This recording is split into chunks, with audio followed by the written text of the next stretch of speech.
جو ہوئی ہے کربلا میں، معرکہ کربلا جو ہوا ہے، یہ یزید اور امام حسین کے درمیان نہیں تھا، بلکہ حسینیت اور یزیدیت کے درمیان تھا۔ یعنی یہ شخصی لڑائی نہیں تھی، بلکہ نظریات کا تصادم تھا۔ اگر شخصی لڑائی ہوتی تو یزید جیت گیا تھا، بطور شخص حضرت امام حسین شہید کر دیے گئے اور یزید جو ہے وہ تخت و تاج پہ متمکن رہا۔ تو اگر یہ شخصی لڑائی قرار دیں تو یزید جیت گیا اور امام حسین ہار گئے، یہ شخصی اگر لڑائی قرار دیں۔ اور اگر یہ لڑائی نظریات کی قرار دیں، اور جو حقیقت میں نظریات کی لڑائی ہے، تو یزیدیت ہار گئی اور حسینیت زندہ باد ہو گئی۔ یزیدیت کا جنازہ نکل گیا۔ وہ تخت و تاج جس کے لیے یزید نے اتنا کچھ کیا تھا، اس کے اپنے بیٹے نے اس پہ تخت پہ تھوکا۔ یزید کا بیٹا معاویہ بن یزید جب تخت نشین ہوا ہے تو وہ گھر سے باہر 6 ماہ نہیں نکلا، اس کا جنازہ ہی نکلا۔ تو لوگوں نے کہا آئیے نا تخت پہ بیٹھیے، کہا میں اس تخت پہ نہیں بیٹھنا چاہتا جس سے آل پیغمبر کے خون کی بو آ رہی ہے، میں نہیں اس تخت پہ بیٹھنا چاہتا۔ اور پھر اس کا تخت سمٹ گیا، اس کا نام مٹ گیا، کلنج کے مرض سے تڑپتا ہوا مرا اور انتہائی ذلت کی موت مرا، رسوا ہو گیا، اس کا نام بھی باقی نہیں ہے۔ میں گزشتہ برس کربلا میں حاضر ہوا تو حضرت امام حسین کا چمکتا ہوا روضہ نور دیکھا۔ وہ لمحے بڑے دردناک تھے جب ہم کربلا میں پہنچے اور رات کا موقع تھا، تو ہمارے ڈرائیور نے کہا کہ یہ نہر فرات ہے، وہ نہر فرات جو چمکتی رہی اور جس کی لہریں اچھلتی رہیں، اور کربلا کا یہ مقدس قافلہ پیاسا رہا۔ تو عجیب قلب کے اندر کیفیات کا ایک جہان تھا۔ یہ تو امام حسین کا روضہ ہے نا، لیکن یزید کا نشان نہیں ملا۔ میں نے تاریخ کی کتب میں ڈھونڈا کہ یزید کی قبر کہاں ہے، تو مجھے تاریخ نے بتایا مزبلہ دمشق، دمشق کے اندر کوئی جگہ ہے جہاں لوگ کوڑا پھینکتے ہیں، تو اس کوڑے کے نیچے کہیں یزید کی قبر ہے۔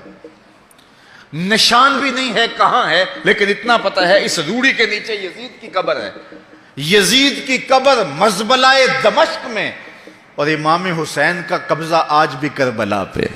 تو یزید کا نام مٹ گیا، اس کا تشخص مٹ گیا، امام حسین کا نام بھی باقی، آپ کا ذکر کی باقی، اور آپ کے تذکروں کی خوشبو بھی باقی۔ تو یہ شخصی لڑائی نہیں تھی۔ میں نے اس دن عرض کیا تھا کہ طلحہ بن عدی بن حاتم نے 30,000 لوگ پشت پہ کھڑے ہونے کی بات کی تھی، لیکن امام نے اس پیشکش کو ٹھکرا دیا تھا، اس لیے کہ آپ حق اور باطل کی راہیں اجالنا چاہتے تھے، اور وہ انہوں نے اجال نہیں۔ حضرت امام حسین کی شہادت کے بعد بھی یہ جنگیں جاری رہیں۔ مالک اشتر کی قیادت میں مختار سقفی کی فوجیں ابن زیاد کی فوجوں کے مقابلے میں فرات کے کنارے لڑ رہی تھی۔ اللہ تعالیٰ نے فتح دے دی، ابن زیاد نے گھوڑے کو ایڑ لگائی اور میدان چھوڑ کے بھاگ گیا، باقی جو بھی قابو آتا اس کو پکڑ کے قتل کر دیا جاتا۔ خیر یہ لوگوں کی پہنچ سے بہت دور نکل گیا، لیکن اس کا جی گھبرا رہا تھا، پیاس کی شدت تھی، گھوڑا بھی ہانپ رہا تھا۔ تو یہ چلتے چلتے صحرا میں گیا تو وہاں اس نے دیکھا کہ ایک خیمہ ہے، تو سوچا کہ میں چلتے چلتے ان سے پانی کا گھونٹ مانگ لوں تاکہ اپنے جگر کی پیاس تو بجا سکوں۔ تو اس نے گھوڑا کھڑا کیا اور ہانپتا ہوا اس نے پردہ اٹھایا، دیکھا تو خیمے میں امام زین العابدین قرآن کی تلاوت کر رہے تھے۔ تو جب اس نے دیکھا تو ایک دفعہ تو شرم سے پانی پانی ہو گیا، لیکن مرتا کیا نہ کرتا، پیاس کی شدت تھی، کہ حضرت پانی دیجئے۔ امام زین العابدین نے دیکھا اور پھر گھڑے سے کٹورا بھرا اور اس کے ہاتھ میں تھمایا، سمجھا کہ حضرت نے مجھے پہچانا نہیں۔ پانی پی لیا، شدت کی پیاس تھی، پھر مانگا، آپ نے پھر دیا، تیسری مرتبہ پھر مانگا، آپ نے پھر دیا۔ 3 کٹورے پانی کے پینے کے بعد امام زین العابدین سے کہنے لگا حضرت شاید آپ نے مجھے پہچانا نہیں۔ امام زین العابدین ابھی تک ضبط کیے بیٹھے تھے، آنکھوں سے موٹے موٹے آنسو نکلے۔ کہا بدبخت تجھے نہیں جانتا جس نے میرا خاندان اجاڑ دیا، 6 ماہ کے بچے بھی نہ چھوڑے، جس نے مخدرات کو اونٹوں پہ بٹھایا، کیا تجھے نہیں جانتا جس نے خاندان نبوت اجاڑ دیا؟ تو کہا حضرت اگر جانتے ہیں تو میرے ساتھ یہ سلوک کیا کیا؟ کہا ایک دن ہم مہمان بن کے تمہارے گھر آئے تھے، جو تم نے کیا وہ تمہارے خاندان کی ریت تھی، آج مہمان بن کے ہمارے دروازے پہ تم کھڑے ہو، جو ہم کر رہے ہیں ہمارے خاندان کی ریت ہے۔ تو یہ شخصی لڑائی نہیں تھی، یہ نظریات کا تصادم تھا۔ تو امام حسین رضی اللہ تعالیٰ عنہ جو چاہتے تھے وہ ہوا، حق اور باطل کی سرحدیں بالکل واضح ہو گئیں۔ نہ یزید کا وہ ستم رہا، نہ زیاد کی رہی وہ جفا، رہا تو نام حسین جسے زندہ رکھتی ہے کربلا۔ شیخ سعدی فرماتے ہیں اے فلاں بلائی کر لے، اچھائیاں کر لے، اس عمر کے ایک ایک لمحے کو غنیمت سمجھ لے، اس سے قبل کہ آواز آئے کہ فلاں نہیں رہا، تو اپنی زندگی کو پہلے ہی اعمال کا حسن دے لے۔ تو یہ وقت میرے اور آپ کے اوپر آنے والا ہے کہ ہمارے لیے بھی لوگ جمع ہو رہیں گے۔ ہم قبر میں اب تنہائیوں اور قبر کی پہنائیوں میں موجود ہوں گے اور لوگ ہمارے لیے جمع ہو رہے ہوں گے، قبل اس سے کہ وہ وقت آئے کوئی حجت باقی نہ رہے۔ مجھے اور آپ کو اپنے اعمال کی اصلاح کر لینی چاہیے۔ امام غزالی نے ایک بڑی خوبصورت بات لکھی، آپ فرماتے ہیں اللہ نے مرنے والوں کے ذریعے سے جو باقی زندہ بچ گئے ہیں ان پر احسان کیا ہے۔ عرض کی گئی احسان کیسے؟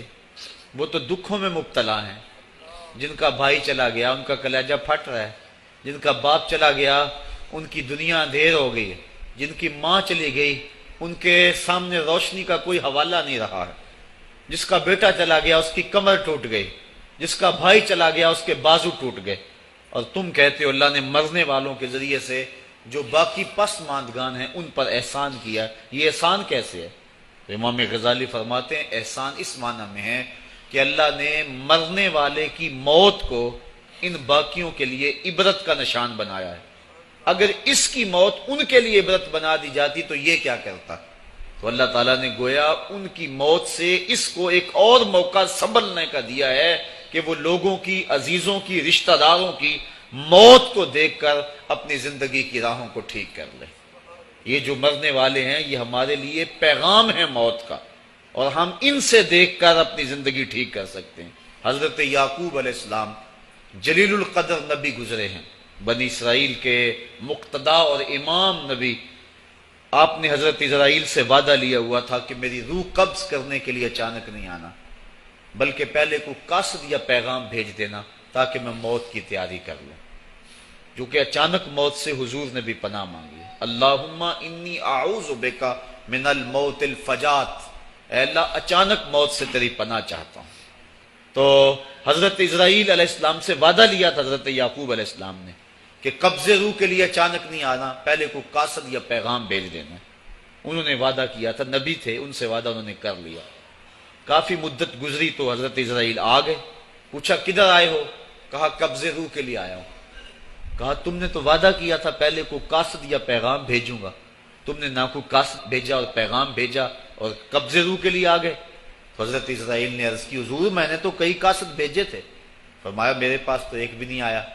کہا حضرت آپ کے سامنے کتنے لوگوں کی موت واقع ہوئی، یہ میرا قاصد نہیں تھا تو اور کیا تھا۔ آپ کی داڑھی میں سفید بال آ گئے، یہ میرا قاصد نہیں تھا تو اور کیا تھا۔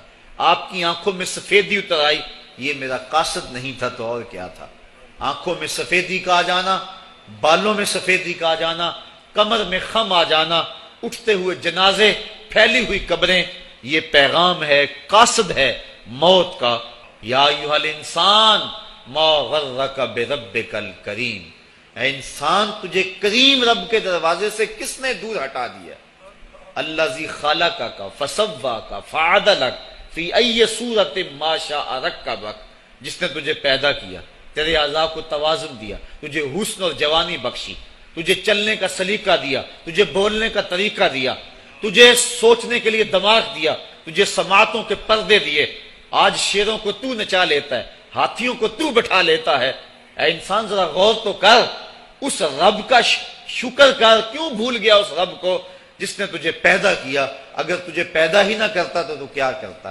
پھر پیدا کر کے چھوڑ دیتا تجھے، اگلا تیری ذمہ داری اپنے ذمہ کرم پہ نہ لیتا تو بچا تجھے گرمی کی سختی سے کون بچاتا؟ تجھے ٹھٹھرتی ہوئی سردی سے کون بچاتا؟ ماں کے سینے میں تیرا پیار نہ ڈالتا، تجھے گندگی میں لتھڑے ہوئے کو کون اٹھاتا؟ لیکن اس نے پیار ڈالا ماں کے سینے میں، جس نے تجھے پہلے چوما اور پھر اس نے تجھے دھویا۔ انسان غور تو کر، ما غرک بربک الکریم،